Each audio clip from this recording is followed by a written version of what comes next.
Tribuners, pasti sering dengar ya aturan mengenai larangan bagi para personel kepolisian dan TNI untuk menggunakan hak pilihnya dalam pemilu.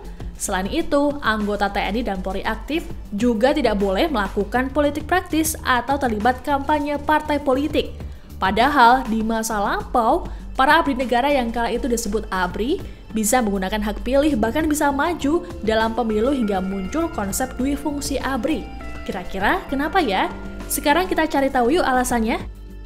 Larangan bagi anggota TNI Polri dalam berpolitik sebenarnya sudah diatur dalam sejumlah undang-undang.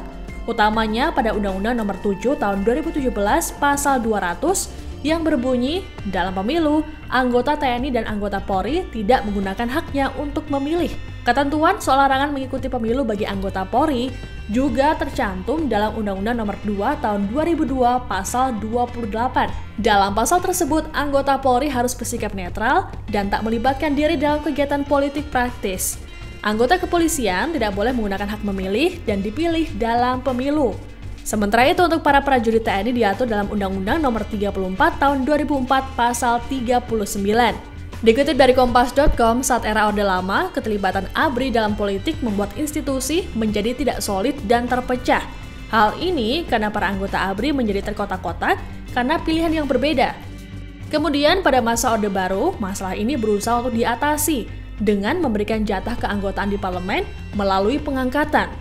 Namun, yang terjadi, prinsip berdiri di atas semua golongan justru berkembang liar menjadi mengatasi semua golongan.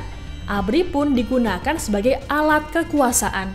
Alhasil, ABRI tak hanya terlibat dalam kegiatan politik, tapi juga berperan dalam seluruh proses dan mekanisme politik yang berlangsung.